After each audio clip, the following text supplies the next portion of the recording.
Your mind is a battlefield, and if you don't train your mind, life is going to break it. Situations of life is going to break your mind. A lot of things are out there that are capable of breaking your mind if it is not trained. So you're asking, then how can I train my mind? Remember what the Bible makes us understand, that we should guide our hearts with all diligence, and out of it are the issues of life. So one way for you to start maybe building capacity or building strength in your mind is by filling yourself with God's word. And not just God's word alone.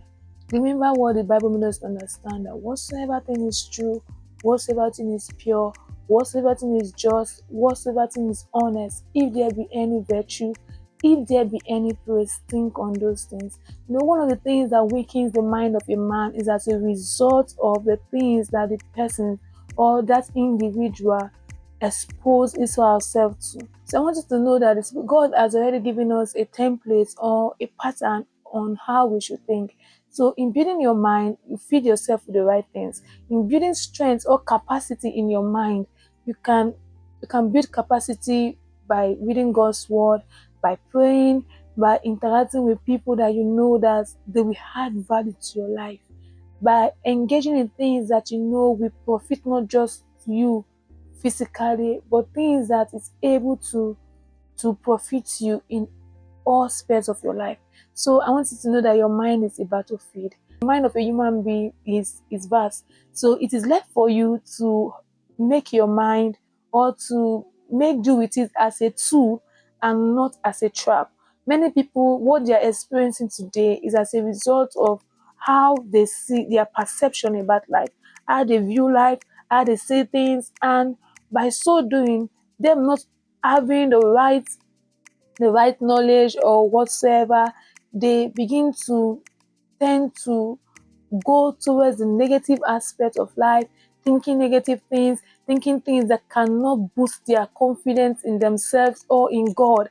So I want you to know that your mind is a battlefield.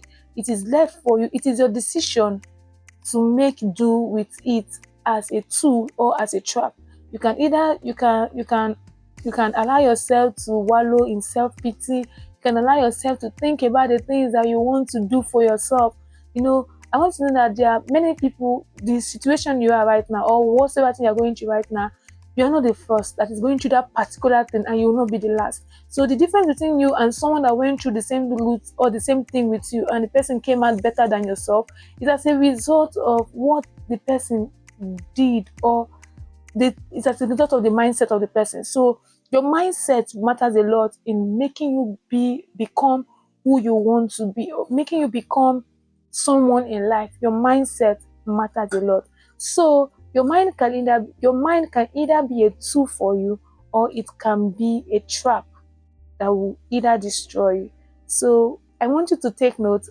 Whatsoever thing that is true, whatsoever thing that is honest, whatsoever thing that is good, that is of good report, if there be any praise, if there be any virtue, think on those things. So God wants you not to faint in the days of adversity. He wants you to train your mind. He wants you to feed yourself with His word. He wants you to equip yourself with the right knowledge, not just knowledge about God's word, but the right knowledge in whatsoever thing you are doing in life. God wants you to fill yourself with good knowledge so that you can have good success. Thank you and have a wonderful week. Bye-bye.